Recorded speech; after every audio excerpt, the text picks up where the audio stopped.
on. It's like takes me back when things are different. You see a profile of a piggy Yeah. up there? No. Looks skinny. That's all I know. You'll see they have longer legs. Yeah. What kind of hogs do you guys have? We have half wild, half Berkshire or Tamworth. Did the wild just kind of jump in and like over the pens one day, and then you're like, actually they make it? Bizarrely, we're like the only area that I know in the surrounding area that doesn't have feral pigs just randomly come on. So our friend had some in Ukiah at his place, and we came and caught them there, and that started our breeding stock, and we mixed in. When we started with Old Spot, but we didn't really like the Old Spot, so we culled those guys. And then Yeah, we have an Old Spot in like they sunburn really easy. They do sunburn really easily. Like the ears, like right in between, like where the ear Right touches back the there, leg. yeah. So Or if they it's- fall asleep on their bellies, they always do that like once at the beginning of every summer. I Yeah. see the ones that have forgotten. It helps. I would say we nose ring our pigs. That was we learned very quickly. If we wanted to have really nice pastures, stay really nice pastures, because we have beef cattle and our pastures are what we need to make money. That had to be the middle ground with these guys. We would give them all of this land, but we couldn't have them rooting it. About 25% to 30% lose their rings anyway. So, And they don't really go all the way through. They just kind of like no, go it's like if you feel right here, this is a really nice thing to get on camera. If you feel there's a flap of skin right here, that's where we pierce them. We don't pierce up in the, what's it called? The cartilage. That would hurt. So they have the same thing. Yeah, so you can see they get it, and then they kind of figure out that they can't do that huge major rooting. Right now it doesn't matter anyway. It's too dry. They wouldn't root. Yeah. Do you have to put it in when they're tiny? Babies. When we castrate, we nose ring too. So they just have one really unfortunate day, and Oh, yeah. and then we put We'll it back just with them. get it all over with at once though. Yeah. Because, that's one of my big things. I've been trying to figure out how to pasture raise them, but I don't want, I've read somewhere that you have to leave the pasture if they're really going to root, like for a year Yep. to recover. Oh yeah, and this area My land even is- more. Yeah, my land is even steeper than this. If you have, and it's not only that, it's when they root, they introduce and encourage new species to come on. So if you are clearing an area, if you have a brushy area or like something with a bunch of weeds, and you want to transition that into a pasture that has better things in it, or just different things in it, pigs are awesome because they are going to root it up, they are going to shock the system, it's going to set it either forward or back succession-wise, but new stuff is going to come up. But if we already have really nice pastures, that's where it gets a little tricky, and that's why the nose rings, we try to sustain, where we are and not go forward or back, because we've worked really hard on our pastures for a long time. And there's a fight going on. We have a little leak in our tank right there. Any little water, any water is problem. Watering systems are a problem. So there are so many things to talk about. But with these guys, what we've mainly done, because we cycled groups of these guys in and out, we try to rest it. We don't get the rest that this area would really, really need. If we truly wanted to do this really sustainably, we would probably have them on here, for 4 months or so in the fall. They could eat all the acorns. We'd get them off. They would not be up here in the winter when it was wet. They wouldn't be up here in the spring, and we'd probably wait another 2 years to bring them back. But we can't do that. So we have them on and off each year. And what we do is just we know where there are sacrifice spots. This is a sacrifice spot. They have their weigh tank here, so it's going to be really compact and dry. But this isn't where they live. This is an area they use, and we've just kind of figured out that's what's going to happen. You could put a concrete slab in if you knew that was going to be the case, because that's what it turns into. Nothing will grow here. It needs a lot of time. But we also notice that a place is getting overused, we'll fence it off. Like this hill right here, what looked like this slab for a while, because we used to have boars up there, and the girls, these must have been really sexy boars, because the girls would run up and down and just hang out with the boars across the fence, and they started just completely denuding this hillside. So this spring we fenced it off so that it could grow, and they would just not touch it. So because we're doing more of the land extensive pig raising in the upper areas, we've just been excluding from places rather than confining and rotating, because we also need this to be a cattle-friendly area. So we can't keep them, we can't have little teeny areas. This can't be all compartmentalized. That would be another way to do it, and just move them really frequently. A lot of labor. How How often or how much time does this then rest, would you say? It In probably your rotation? it probably rests for about 4 or 5 months. Okay, that's the fall or And it kind of pulses with the Winter, amount. We want them up here in the fall because that's when the acorns are happening, and people are really excited about it. So ideally, we'd have these guys off pretty soon. These I told you, a whole mix of sizes right now, which is not ideal. It's better to have one size because then they don't compete as much for food. But sometimes you just run out of space, and usually the younger ones, like this size pig, should be down in the irrigated pasture on our summer shoat program, which I'll show you Sounds guys. like a So we go camp. down. It's very cool, very cool program. Resort. It is. It's just kind of like a resort. Not that these guys have anything to complain about. So these are the smaller ones up here? Yeah, they're the smaller ones. Okay. So there are ones that are market ready up here also. They're probably being more lazy and lying under the trees. What's the weight on these? These guys, hanging weight, these guys are probably 80 to 120 hanging right now. And we usually sell at around 200 hanging. 200 hanging. We've kind of brought that up. It used to be about 175, and then people started asking for a little bit more, and I don't know if we just got better at fattening them or what, but that's when the wild genetics really can be tricky, because sometimes the frame size just won't catch, it won't grow any faster, so you get this frame size that stops, and then they just put on fat, and it's really not fun to get a call from someone who says, I just got a 150-pound pig, and I'm throwing away 20 pounds of fat, that I paid for. So when they get bigger, are they just like that would just actually make each cut bigger, or that just mean that It depends on the genetics. Okay. If we have some in here that have more of a, like that one right there with spots, that's more of a Berkshire. You can see it. And that one is from a particular mother whose babies almost never fatten. They just keep getting bigger and bigger and bigger, and they'll have almost no layer of fat. They'll have beautiful meat, but almost no fat cap whatsoever. So when it comes to that, we've been working with our customers for so long, we kind of know who to send what pigs Right. to. To whom to send pigs. To say that grammatically correctly. And that gives us, that's kind of nice, is that we don't have a uniform product, but we have basically a uniform taste. Right. So that's really, because our program is uniform. But you'll see ones that are a little smaller, squatter, and fatter, and then you'll see ones that are bigger and leaner. So, and just some people like, the difference. It just depends on who is. If it's a butcher, they don't want a ton of fat unless they're making charcuterie. If they're making charcuterie, that's fabulous. The restaurants like the fat because they use it. Right. But a butcher doesn't want to trim off a bunch of fat and then have to sell a cut that he is not going to recoup all his money from. One sitting down? Yeah, with the white. That's another one right there. She's not quite ready yet. She's probably 180 hanging. Probably 200 hanging. You guys are usually slaughtering like at 250? Like regular live weight? A little more than that, because we want to get to about 200 hanging.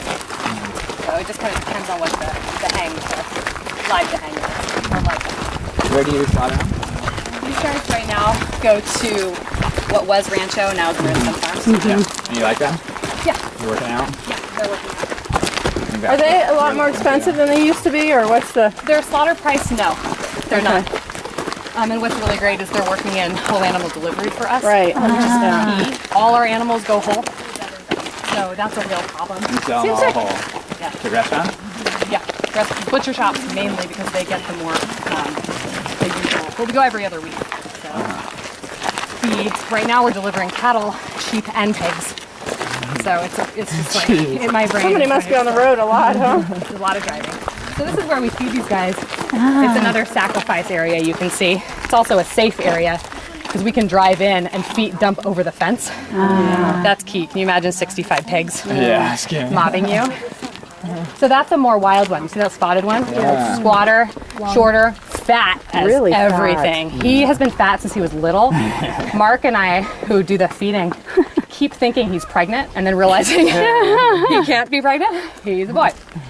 So that's been kind of an interesting thing. I saw a couple that looked just pure Duroc.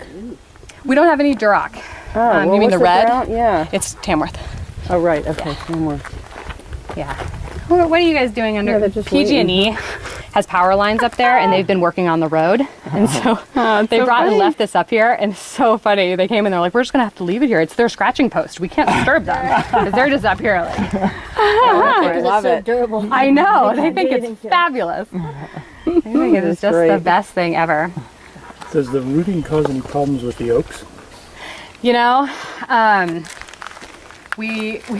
and I just finished a naturalist course, the California Naturalist Training Program, and our capstone project was trying to work on oak regeneration, and we've looked at this area actually. These are all blue oak, most of them, which are some of the oaks that are having trouble coming back. And we went out and were trying to find, you know, what, if anything, was coming up. Because we have cattle in here too. So not only do you have pigs that are mostly just eating acorns, that's where, you know, that's going to make it hard for regeneration. But then the cattle are going to be tromping on things too. And cattle also eat acorns. But we actually found a lot of little oak seedlings coming up, which was very cool. And I couldn't believe they were there after, you know, so many opportunities to not be there. But they don't seem to damage the existing oaks? They don't, mainly because look how big these guys They are. look happy, yeah. If you can find pigs, confining being like, you know, the size that I had fenced in down there, not really confined, but if you limited their space around small trees, Right. they will rub them and take them down. So if that's what you want, that's great.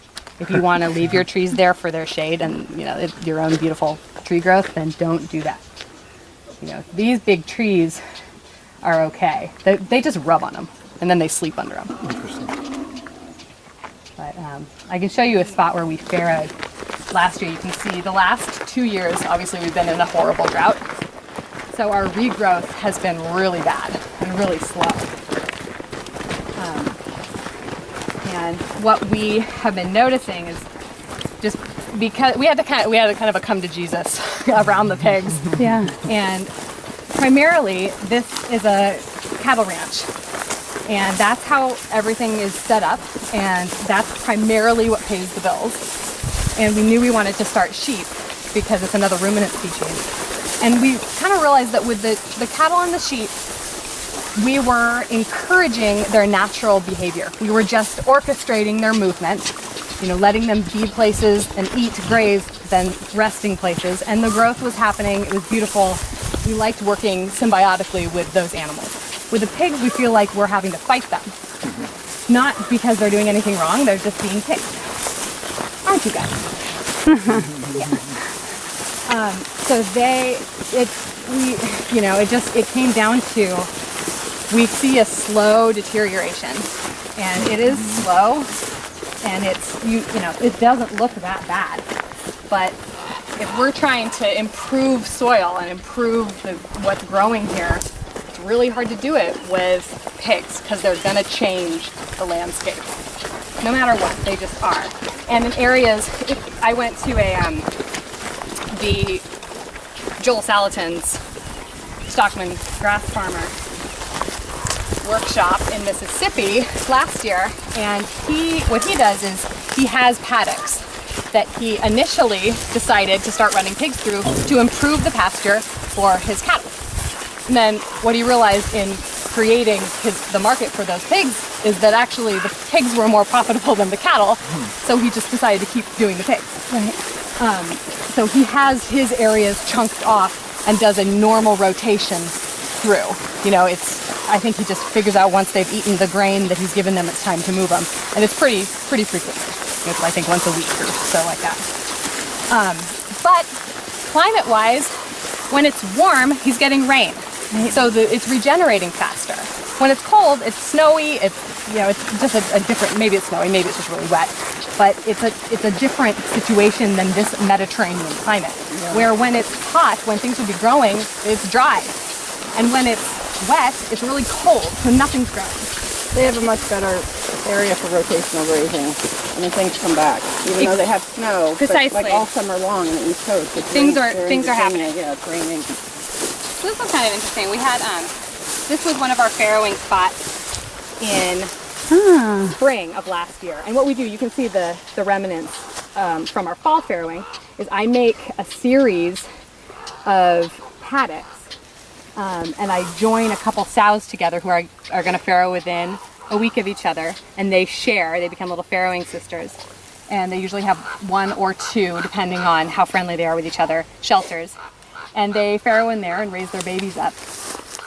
Is that the shelter there? Yeah, that's a shelter with a little lean-to. There aren't any pigs in there now. We got them out, but because it was in a drought time and when these areas had been hit so hard with so little opportunity to regrow because of the weather, we've kept them segregated off so that nothing is going to go bother those areas.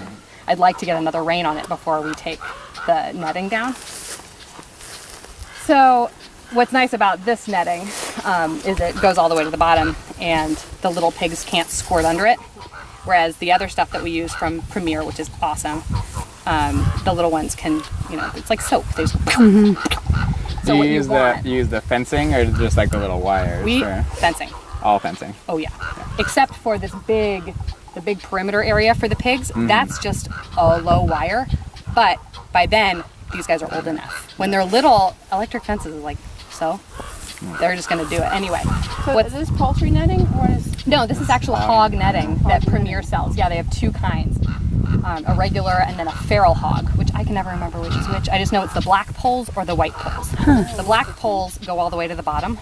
And what's nice is the little ones are born in it and they learn basically to go backwards rather than hit it and go forwards, which is a real bad problem. Yeah. If once they learn that they're going to get shocked, but they just keep going, you may have lost them forever that way. They'll just never learn how to go back around. But anyway, this was an area that had been pretty hard hit by having the sows who were not wrong in this particular area. It's so much forage. Yeah, so stuff, a year later, with not a ton of rain, stuff has come back. But what's been cool is seeing more of there's less here, and especially in that plot right there, past the poles, which was a different section, there's almost no foxtail in there. And over there, you can see, in this whole knoll, tons of foxtail. So the foxtail didn't want to come back over there. And we got a lot of, nope, this is star thistle, which is not good, but that's kind of in here anyway. We kind of assumed that would happen. But we got the soft chest and we got the rye, which is really nice. Do the pigs eat the ryegrass? Yeah, they love the ryegrass. These guys graze like you wouldn't believe it. They love grazing. So we're kind of just, we're still in this, I don't know. We're still trying to figure out, maybe we're going to keep 2 sows to farrow. And we're trying to figure out if we can come back down to hobby size, then we'll have a little more room to experiment, and we can see if we can then maybe work our way back up to enterprise size. But when I took over the pigs, when I got home, it was kind of like, all right, we have to make this make economic sense, or we need to not do pigs at all. So I grew it to a scale where it was making money, and then we realized, okay, economically sustainable, not ecologically sustainable. So how do we find that? And it could be ecologically sustainable at that size with this ranch if we weren't also trying to improve the soil for cows and have our fencing work for cows. Because cows don't deal well with little blocks of how you'd want to rotate pigs. So it's just all kind of a balance. Yeah, so ideally if you weren't doing cattle, is that how you do like small blocks? I think that would be, and that's how you'll see, that's how we do it down in the irrigated pasture. If we had just irrigated, if we had summer all year round, awesome. It would work, totally work. And we had irrigated pasture all year round, that would be amazing. But we really love this oak savanna. We really, the health of it is really important to us. And so we can't ever have too many pigs on this area. You can only finish, so many pigs and have this be a healthy habitat. And, so it's just, it was a really kind of like what do we do? Because we sell, the pigs get sold, no problem. If we had twice as many, they'd probably, we could sell them too. They're really tasty. They're really, really fun. I really like them a lot. But it just became this kind of like, what's really going to make more harmonic sense here ecologically. Do you guys, you move the pigs out and then you bring cattle in, or how does they come with them? They go together. Oh, so the pigs and the cows can live in the same pasture together? Interesting. Yeah, occasionally I see a pig pull on a cow's tail, which is pretty funny.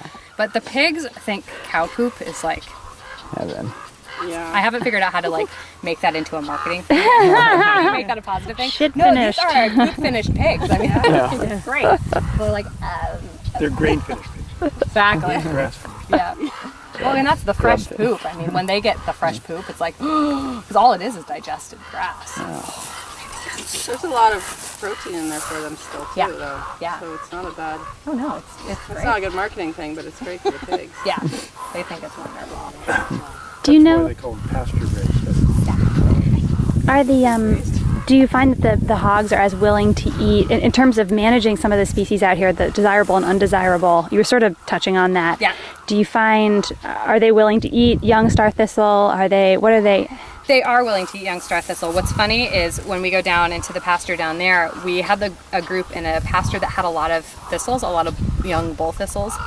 And we were kind of growling about it because both Kyle and I were like, God damn it, that's why they're there. The pigs were in there, now their thistles coming up. Yeah. Oh.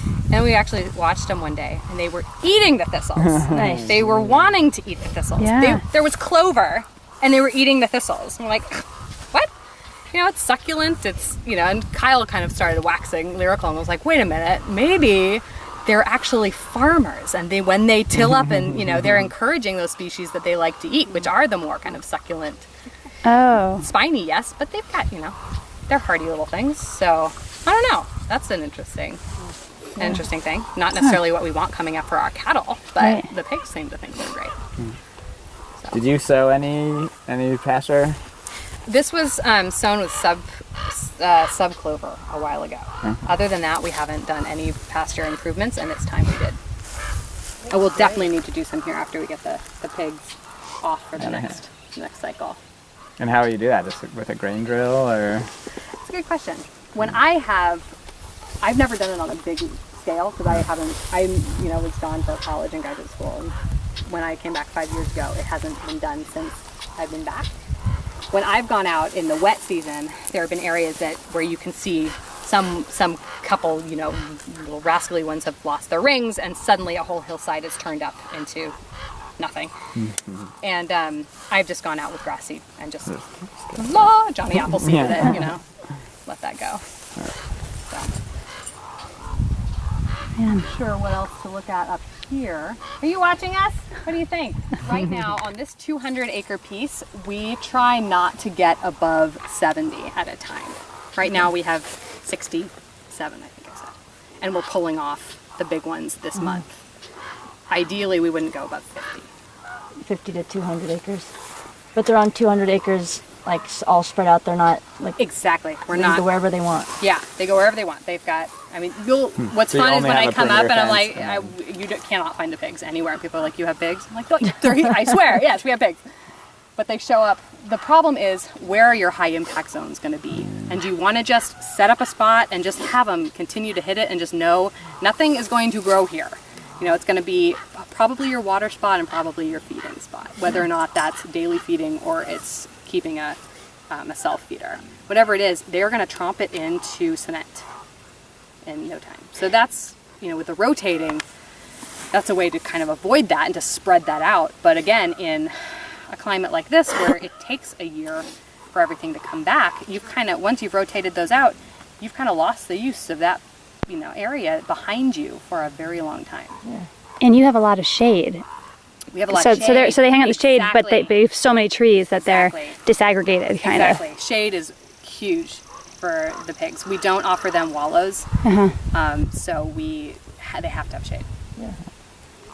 And watering is a big issue. I know Animal Welfare Approved wants you to have the nipples, and I have problems with the nipples. What are your problems with them?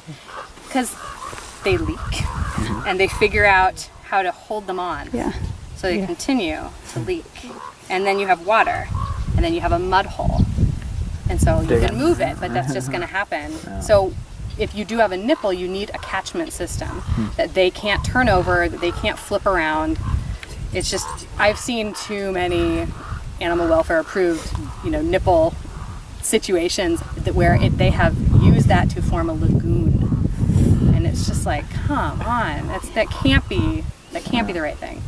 So what we tend to do, and I'll show you, it's really easy to see down there, is we have troughs with usually a float valve on them that they cannot get to. And then we put either a hot wire that they soon learn. They have a little area they can drink out of. They can't get in it. If they can get in it, you've lost. Because then water spills over, and then, you know, if it's a float valve, then you've got continuous water flowing over, and they're going to root, and the minute they start rooting in an area, you've lost your pasture. So that's kind of my problem. Is like, all right, you're animal welfare approved. Are you pasture welfare approved? Because I don't see those going together as often as I want them to, and that's tricky. So they might not, you know, their water may have been refreshed daily, but it's still sitting. Yeah, But the good pasture question. looks good, and then, you know, your land is healthy. Your pigs are fine. So we've figured out. We constructed some. We got some old, like, the big drums. I don't know what we had. There was olive oil in them. I think we got them from a friend. And we found you can order little.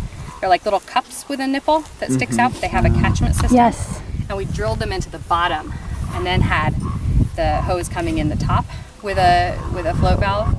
That worked way better, because the problem is you just need the downward pressure. Otherwise, that nipple isn't going to give you enough pressure to satisfy them, and they're going to get mad and they're going to break off because they're sows and they can do that. So that's our way of working with the nipples, but we never have a freestanding nipple. We will have a whole to China in no time.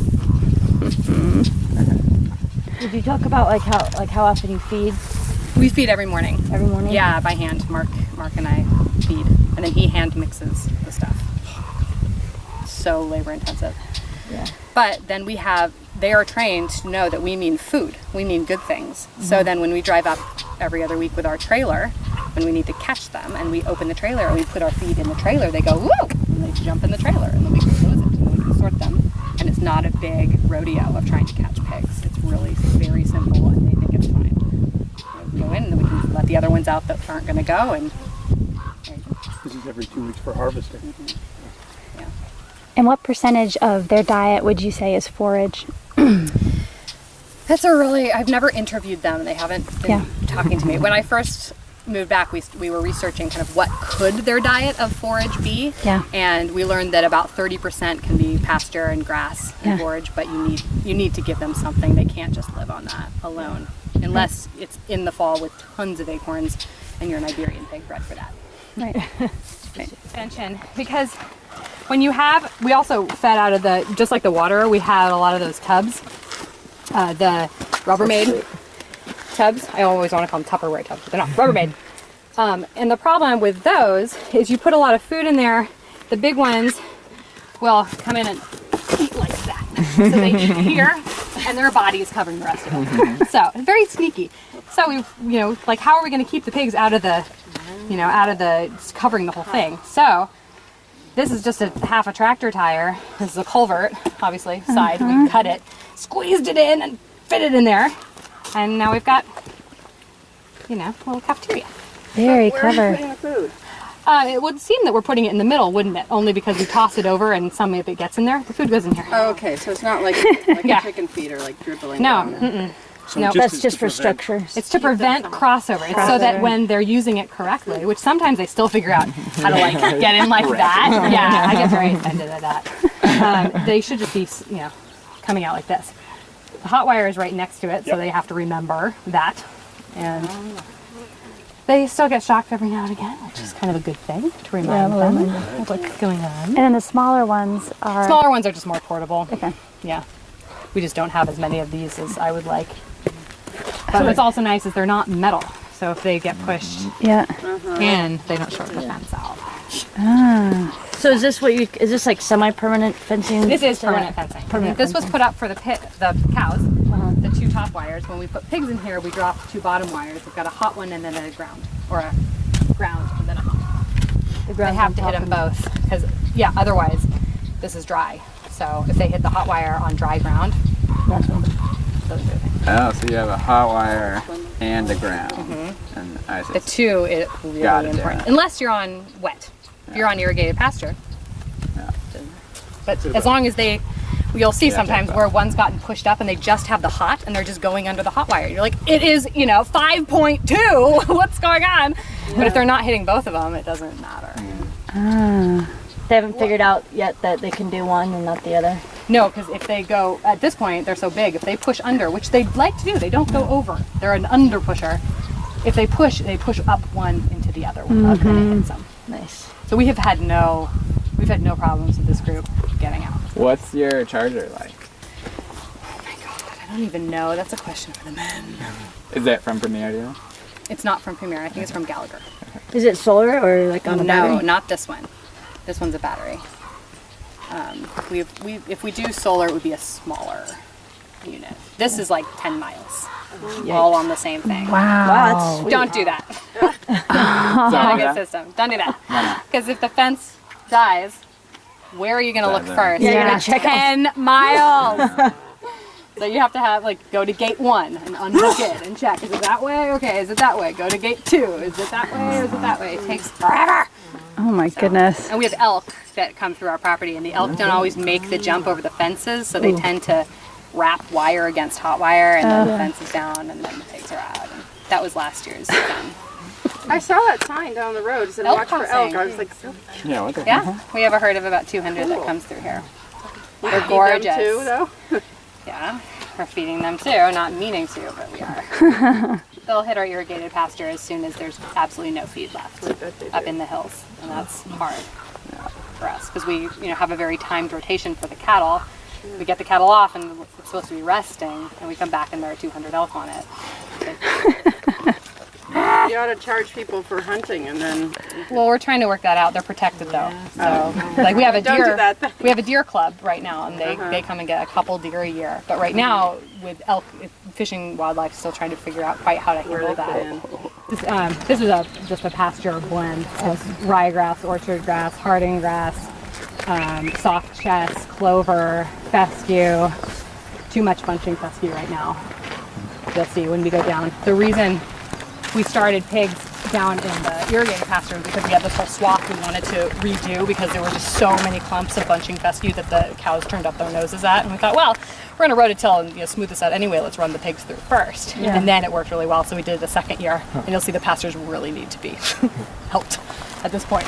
But that's the kind of situation where it totally is fine for them to be doing damage because we're going to be going over it, and it's irrigated, so the regrowth is happening fast. How do you irrigate it? We usually do one cutting, maybe in fact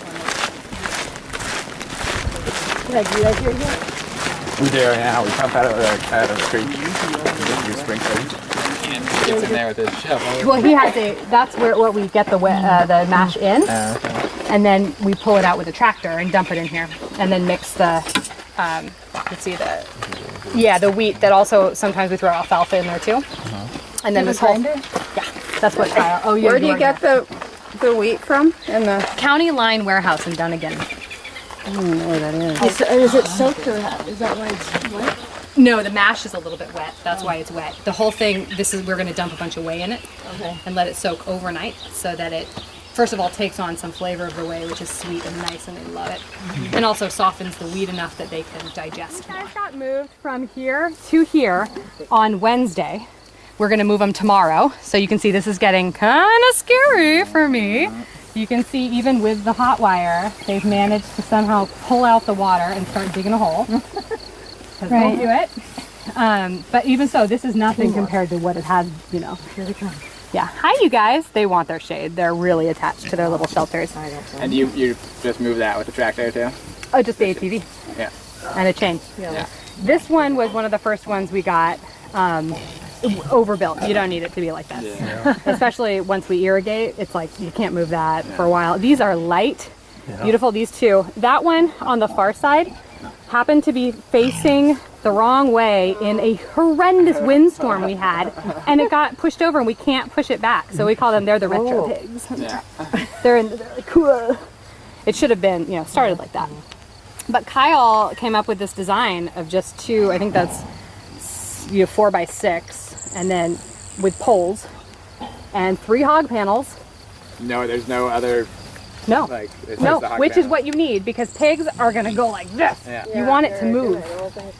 So you let the whole thing move while they scratch on it. Otherwise, if it has resistance, it'll snap, it'll break, it'll get worn down. But giving it that flexibility is amazing. So last year we had them out here just with shade cloth, and then we had one that we had left the winter tarp on, and we realized the tarp actually made it really a lot cooler. So we left the tarps on, yeah. And even the shade cloth just isn't quite enough for this. So these are hot if you're gonna touch them. But every day we come out, put more water in there. So you can see there's the hot wire, so they can't get in it. They know they learn pretty fast. They have to just drink where they're allowed to drink. Otherwise, you would have a mud hole here. God, so big in one day. Because it's so hot, you know, they have to just get their water and then go back and lay in the shade. In the mornings and evenings, they're out grazing, just munching, tails wagging. They eat this down really well, really fast.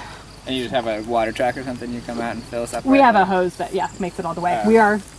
We are actually, because Kyle and I are going away for a week to Nashville. We're hoping everything doesn't fall apart. His family is there, and so before I get too gigantic, we needed to go visit them. But we're about to put 3 float valves in because we think they are trained enough that, you know, because really if you go, you know, overnight, if this thing gets busted and it's running, it'll drain any tank you have in overnight. And you just can't. We can't play with water like that. So at this point, we've just been hand topping this off twice a day, which isn't the biggest deal in the world. It's really not that bad, but it would be really nice not to have to worry about this while we're haying. So like when you have them here and then you're gonna move them next, you just move the entire fence down? So what we do is we come out with, this is 4 lengths of 100-foot mesh. We love this mesh from Premier. You can hammer it in really well. It stands up really well. Love it. We've had this for years and it's held up incredibly well. We come out with just another set of 4. If we start here, we'll set up the next one, you know, just right next to it. It's all ready. We'll open the middle and we'll push them through. By now they know the routine. It's really cute. They line up at, you know, at the field, kind of all waiting for it. And they run through, we move their shelter, we close it up, and then we take this down and use that to set up the next one. Push them through, take that one down, set up the next one. And it's pretty much just one extra. Yeah, then you just need one extra set. Boy, did it take us a long time to figure that out. We would say last year we set up 3 sets each time, and then we went, oh, wait a minute, we could just do one. It's embarrassing sometimes. It's like Do they balk at the crossing the line between the them? first time they do, No, and just the then first once time, they huh? learn, that it's actually it means moving day is fun. Then they get really excited when they see us starting to set up their new spot. They get it, you know, along the fence, and they're all ready to move. So you've got 3 sets out right now, right? Okay. We try not to go over 25 in a group. So these are basically once these guys are weaned from their mamas, and these are for the March, April, May babies that are born, our spring farrowing. Once the summer comes, we can wean them and move them down here. This is our summer shoat program, and we love this. This works really well. And just talking about different genetics, these guys are mostly wild. Their mamas are far more dominantly wild. So they're shorter, they're smaller, and they're fatter. They're like footballs. Whereas if you look at the last group down there, I know, I'm so scary. If you look at the last group down there, they're more wild. And they've got longer